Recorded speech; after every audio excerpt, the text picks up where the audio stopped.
बच्चा कितना पाता सुअर के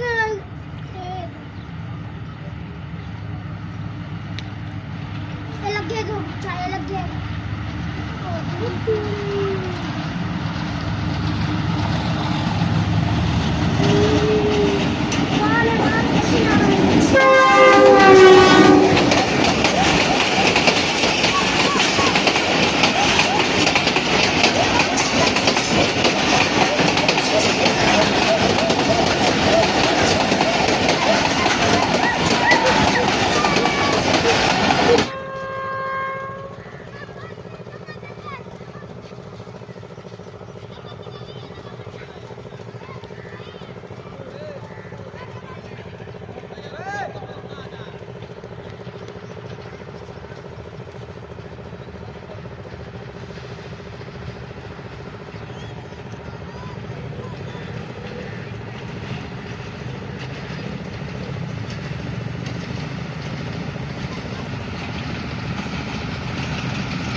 आज डेट है 21 मई 2024। टाइम हो गया शाम के 5:55 1 to 7। अभी एक्सप्रेस अभी गुरमानी पहुंच रही है, सनामा तक पहुंचेगी 6:15 पर, यानी 15 और 9 24 मिनट लेट।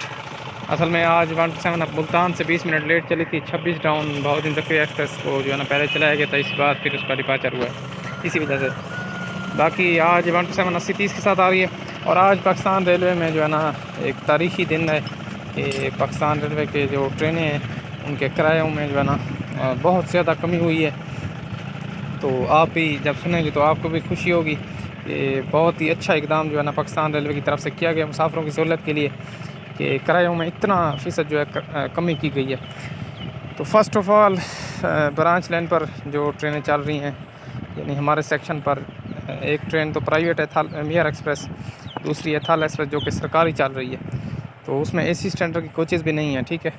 तो बाकी जो मेन लाइन की ट्रेनें चल रही हैं उनकी भी सारी जो है ना प्राइवेट जो ट्रेनें हैं उनके अलावा जो भी सरकारी ट्रेनें मेन लाइन पर चल रही हैं या ब्रांच लाइन पर चल रही हैं, पेशावर साइड पर, वज़ीराबाद साइड पर, कोटरी साइड पर, रोडी साइड पर, मुल्तान खानेवाल साइड पर, जितनी भी ट्रेनें पाकिस्तान रेलवे चला रहा है इस टाइम, उसमें जो है प्राइवेट ट्रेनों के अलावा सारी सरकारी ट्रेनों के किरायों में आज जो है 54% किराया जो है कम किया गया है।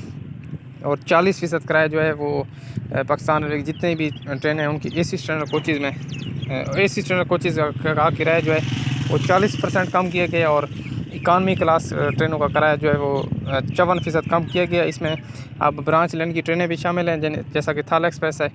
और थाल एक्सप्रेस का किराया पहले भी बहुत कम था, मज़ीद कम कर दिया गया है। तो अब ये टॉप ट्रेन बनेगी।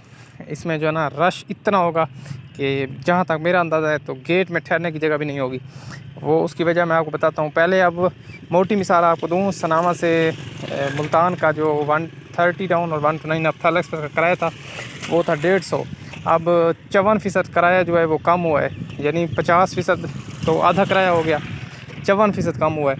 यानी पहले था सनामा से मुल्तान का 150, तो अब आप खुद सोचें, मेरे ख्याल में तो अब सनामा से मुल्तान का 80 रुपये किराया हो गया इतना कम किराया। और जो है ना गवर्नमेंट पाकिस्तान रेलवे क्या करे मुसाफिरों की सहूलत के लिए कि उन्होंने किराया जो है 70 किलोमीटर के फासले का सिर्फ 80 रुपये किराया, यानी 1 किलोमीटर के फासले का 1 रुपया। तो अगर आप बाइक पर भी जाए ना सनामा से मुल्तान, तो कम से कम जो है बाइक में भी 800 का पेट्रोल लग जाता है इजीली। तो जब ट्रेन अब 80 रुपये में मुल्तान से सनामा आपको पहुंचा दे, तो इससे ज़्यादा सहूलत क्या हो सकती है। इसी तरह अब इसका मवाजना जो है मैं आपको मियार एक्सप्रेस से करवाता हूँ। तो मियार एक्सप्रेस का जो सनामा से मुल्तान का किराया है वो है जी 330 रुपये। तो थाल एक्सप्रेस का है 80 रुपये, इसका है 330 रुपये। 250 किराया जो है मियार एक्सप्रेस का ज़्यादा है। और आवाम आज जो है ना ग्रुप में काफ़ी सारे जो है ना लोग गालियाँ दे रहे थे कि यार ये प्राइवेट कंपनीज़ वाले क्या करेंगे। यानी गवर्नमेंट ने तो अपने मुसाफिरों की सहूलत के लिए जो है ना बहुत बड़ा एहसान लगाया है, बहुत बड़ा अच्छा काम किया है कि किराया इतना कम कर दिया है तमाम ट्रेनों का। तो अब प्राइवेट कंपनीज़ वाले जो है ना वो क्या करेंगे। तो काफ़ी सारे लोग कह रहे थे कि प्राइवेट कंपनीज़ वाले जो है ना किराया कम नहीं कर रहे। यानी जैसे अब मियार एक्सप्रेस है तो इसके किराए में कोई रद्द-बदल नहीं किया गया, क्योंकि ये सरकारी नहीं है ना, ये तो प्राइवेट लोगों के हाथ में है। तो प्राइवेट कंपनीज़ वाले अगर चाहेंगे तो वो किराया कम करेंगे, अदरवाइज़ मियार एक्सप्रेस का किराया जो है वो सेम रहेगा। अब मुल्तान से रावलपिंडी का जो थाल एक्सप्रेस का इकानमी क्लास कोच का किराया वो है 1180 रुपये। और मियार एक्सप्रेस का मुल्तान से रावलपिंडी का इकानमी क्लास का किराया 1800 रुपये। तो 620 रुपये किराया जो है वो ज़्यादा है। तो ये आम आवाम के लिए तो मैं तो उनको यही मशवरा दूंगा, अगर आपने इकानमी क्लास ट्रेन का सफ़र करना है तो आप थाल एक्सप्रेस का सफ़र करें। इससे आपके पैसे भी बचेंगे और सफ़र भी थाल एक्सप्रेस का डे टाइम का बहुत ही इंजॉय करें सुकून से। बाकी प्राइवेट कंपनीज़ वालों के अंडर जितनी भी ट्रेनें पाकिस्तान रेलवे में चल रही हैं तो उन्होंने जो है मेरे ख्याल में इनकार कर दिया है किराया कम करने से। बाकी पाकिस्तान रेलवे ने आज बहुत ही अच्छा इकदाम उठाया है आवाम की सहूलत के लिए कि किरायों में वाज़े कमी की है, बहुत ज़्यादा कमी की है। यानी 30% 40% कमी भी नहीं, पूरे 54% कमी की गई है। यानी अब जिस पहले खैबर मिल का किराया 100 किलोमीटर के फासले का था तकरीबन 250, तो अब वो किराया कम होकर 100 रुपये हो गया है। तो मेन लाइन पर तो वैसे भी सवारी ट्रेनों में बहुत ज़्यादा लगती है, चाहे सरकारी हो या प्राइवेट। अब सिर्फ आवाम के लिए सिर्फ मुश्किल वाली बात यही है कि प्राइवेट ट्रेनों का किराया जो है वो कम नहीं किया गया, क्योंकि उसमें जो है ना गवर्नमेंट का कोई हाथ नहीं है, गवर्नमेंट तो कुछ नहीं कर सकती इस सूरत हाल में। तो प्राइवेट कंपनीज़ वालों को चाहिए कि अब वो किराया कम करें। अगर नहीं करेंगे कम तो ब्रांच सेक्शन पर इनकी सवारी मुकम्मल ख़त्म हो जाएगी। जैसे अब थाला एक्सप्रेस में लोग 80 रुपये से सफ़र करेंगे या 330 से, आप खुद बताएं। तो अब मेरे ख्याल में तो थाला एक्सप्रेस जो है ये ब्रांच लेने की कामयाब तीन ट्रेन बनने वाली इंशाल्लाह। मेयर एक्सप्रेस अब 80-30 के साथ सनावन लेवल क्रॉसिंग पे अप्रोच कर रही है और आज हम इसकी वीडियो बनाएंगे किलोमीटर नंबर 55/6 से। तो ये किराए जो में जो कमी की गई है उसका अमल दरामद जो है आज से ही शुरू हो गया, यानी 21 मई से। आज यानी कि कमी की गई है तो आज से ही उन्होंने जो है अमल दरामद पाकिस्तान रेलवे ने कराना शुरू कर दिया। अब जिस ट्रेन का किराया पहले मिसाल के तौर पर खैबर मिल का किराया या किसी और ट्रेन का किराया कराची से रावलपिंडी तक या किसी भी स्टेशन तक 2000 था, तो अब उसका किराया होगा तकरीबन 900 वाली पट्टी में, क्योंकि 54% जो है किराया कम किया गया है, आधे से भी ज़्यादा। तो किराया ये काम इस वजह से किया गया क्योंकि डीज़ल की कीमतों में जो है काफ़ी कमी हुई थी, तो इसी वजह से।